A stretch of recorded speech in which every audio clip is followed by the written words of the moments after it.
안녕하세요. 최덕권 주식 분석입니다. 최근에 속슬 다시 물어보시는 분들 많아서 26년 1월 전략 겸 여러 가지 인사이트를 한번 준비를 해봤습니다.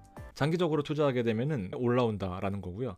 두 번째는 몰빵하면 안 된다. 속슬은 여러 가지 특징이 있습니다. 25년 5월 달부터요. 25년 11월까지 한 6개월 정도 정말 힘든 시기였는데 TQQQ와 QLD 그리고 QQQ 본주, 속슬 이렇게 네 가지를 비교해 보면은 넘사벽의 수익률을 기록하고 있는 것이 바로 연환산 수익률의 속슬입니다.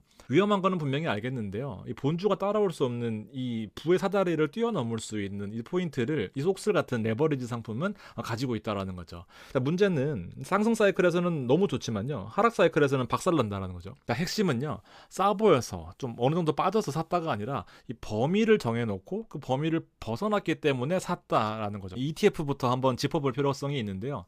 기본적으로 이 속스라는 ETF의 1일 변동성에 3배를 투자하는 것이 속슬이기 때문에 기초자산이 과연 망할 것인가를 살펴봐야 되는데요. 엔비디아가 8% 비중으로 들어가 있습니다. 그러면서 전반적인 하드웨어 반도체에 들어가 있는데 AMD와 최근에 상승세가 가파른 마이크론 그리고 브로드컴 같이 있고요.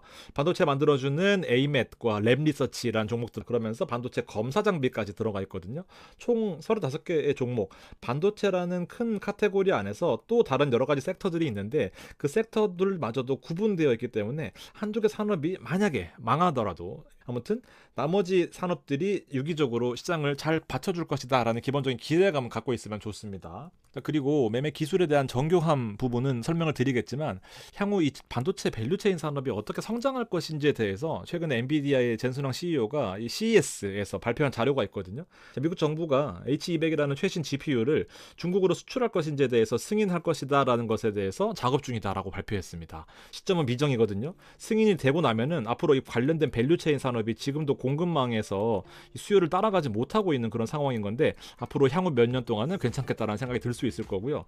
물론 중간중간에 움직임은 있겠지만 그것이 바로 기회다라는 거거든요. 자, 두 가지 정말 중요한 게 있습니다. 레버리지는 진짜 어렵기 때문에 그냥 투자하시면 안 돼요. 자, 기본적으로 절대 하지 말아야 될 것들.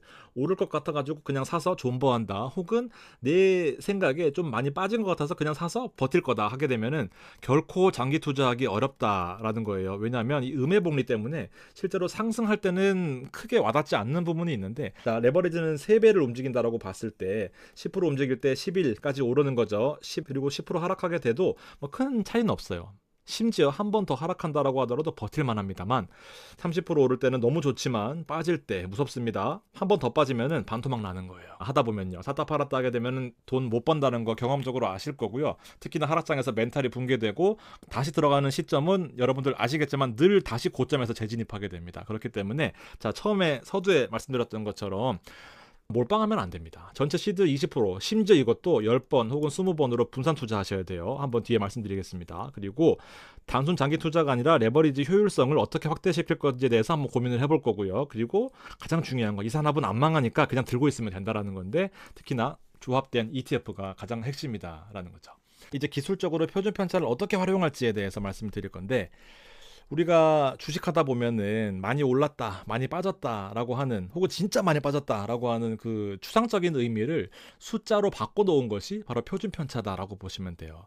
많이 빠졌으면 다시 정상적으로 회귀하잖아요. 결국 이 ETF를 1년 동안 살펴보니까 움직임에 대한 범위는 있더라라는 거죠. 통계적으로 접근해 보니까 벗어나게 되면은 결국엔 다시 돌아온다라는 것에 대해서 한번 고민해 볼 필요가 있는 거예요. 그래서 중간으로부터 가장 많은 범위에 흩어져 있는 것이 플러스 6.99, 마이너스 6.99라는 1표준 편차 안에서 대부분 다 움직이는 게 68%의 확률로 1시그마다라고 표현을 하는 거고요. 이게 바로 표준 편차인 겁니다. 자, 그리고 좀 더 나는 범위를 보수적으로 잡고 싶다 하시는 분들은 이 표준 편차까지 가는 거예요. 그러면 95% 확률로 여기 다 움직이는 거니까 이거는 14%, 마이너스 14%거든요. 그래서 14%보다 더 빠지면은 사겠다라고 하는 것이 2시그마입니다. 그러니까 대부분 확률 여기다 있는데 이것보다 벗어난 것들은 천재지변이 일어나야지만 나오는 확률이다라는 거죠. 1년 동안의 움직임을 살펴보니까. 이해되시죠? 그래서 여기 1시그마가 현재 가격으로는 지금 6.99거든요. 1년 동안에. 2시그마는 약 이거 곱하기 2배 하시면 됩니다. 적은 시드도 3배 레버리지다 보니까 잘 안 사져요. 근데 사게 되면은 남들보다 3배 더 사는 개념이 되다 보니까 통계적으로 음의 복리 계좌가 장기적으로 하락을 몇 번 했을 때 녹는다라는 것이 아니라 하락을 몇 번 하면은 그때 사는 거다라는 개념으로 바뀌는 거죠. 기술주의 성장 자체는 좋게 보고 원칙을 가지고 있으면 되는 건데 하락에 대한 기준이 막연한 게 아니라 숫자로 바꿔준다라고 보시면 되죠. 심리적으로 이 기준이 있으면은 우리가 오르는 건 아는데 중간에 흔들면은 그게 힘든 거 아니에요. 하락에 대해서 흔들리는 게 아니라 이때 사는 거다라고 바뀌는 거죠. 그래서 1표준 편차 매매하시는 분들은 숫자는 제가 공개해 드리는데 6.99 13%입니다. 그러니까 2표준 편차는 뒤에 설명드리겠지만 잘 안 와요. 1년 동안 데이터는 총 28번이 6.99보다 더 많이 빠졌습니다. 이해되시죠? 그러면은 현재가 52.29니까 다 올랐으니까 뭐 되게 쉬운 거 아니야 하겠지만 중간에 얼마나 많이 변동하는데요. 거기에 대한 마인드를 바꿔주는 그런 전략이다 라고 보시면 돼요. 매일매일의 종가가 있거든요. 이 모수는 당연히 많아야겠죠. 그러면서 이 등락률을 보면 7%는 안 사는 거예요. 여기보다 빠지면 사는 거거든요. 8.9 안 삽니다. 4% 안 사요. 자, 7.01은 여기보다 더 많이 빠졌죠. 그러면 사는 겁니다. 그래서 2표준 편차는 13%대 매수하는 거거든요. 거의 안 사요. 마찬가지로 이렇게 빠졌을 때 이때만 사는 거거든요. 주식수는 9번 매수됐고요. 얘는 28번 매수됐으니까 적어도 1년 동안에 한 20번 정도 1표준 편차에 분할할 수 있는 시드를 갖고 있어야 되고요. 1억이면 500만 원씩 들어가야 되겠죠. 그리고 2표준 편차로 하실 분은 1000만 원씩 들어가는데 1년에 한 10번 정도 오니까 통계적으로 분산을 계속 하셔야 됩니다. 한 번 사놓고 몰빵하는 거 안 돼요. 못 버팁니다. 근데 이렇게 빠질 때마다 사게 되면은 지금처럼 장기적으로 성장하는 반도체 사이클에서 분명히 상승할 수 있는 요소가 될 것이다. 100%는 당연히 아니겠죠. 근데 장기적으로 질 수 없는 게임이다라는 것은 저는 어느 정도 공감하고 있습니다. 참고하시고 수익률도 나쁘지 않을 거예요. 대부분 보면은 몇백 프로 우습습니다. 10%만 내 시드에 들어가 있으니까 뭐 겁먹을 필요 굳이 없잖아요. 그럴 때 이때 좀 버티는 게 전략이고요. 소프트웨어는 좀 변동이 큰 것을 확인했으니까 또 마침 또 하드웨어 쪽이 더 견조한 것을 확인했습니다. 최근 사이클을 보면요. 그래서 이 사이클을 좀 살펴볼 필요가 있고 통계적으로 접근하는 거고 또 중간에 샀다 팔았다는 건 잘 안 돼요. 왜냐하면은 막 급등하는 거는 보통 급락하고 난 다음에 많이 오기 때문에 이걸 정확히 타이밍 맞추기가 어렵다 보니까 요 폭락장 직후에 나온다는 것이 중요하다. 그래서 마틴게일 전략과 비교하시는 분들 많은데 이거는 무조건 2배 한번 언젠가 이기면 끝나는 거 아니에요. 비슷하긴 한데 반도체에 투자하는 것이다라는 것과 그다음 시드를 비중 조절하는 것 그리고 1년 동안에 10번 할 건지 20번 할 건지 정해야 됩니다. 속술의 데이터 통계 단연 동안 일단 9%보다 빠진 1표준 패턴은 없었어요. 한번 고민해 보시고요. 무작정 2배 베팅이 아니라 반도체에 투자하는 거다.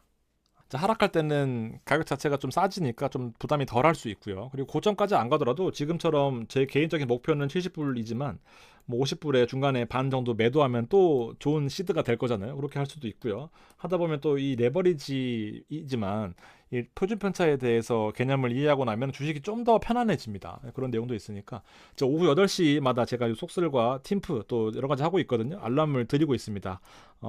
가입해 주실 분들은 저랑 같이 하시는 거고요. UVIP도 있으니까요. 한번 관심 가져주시면 고맙겠습니다. 속설은 매달 정리해 드릴 거니까 한번 살펴보세요. 고맙습니다.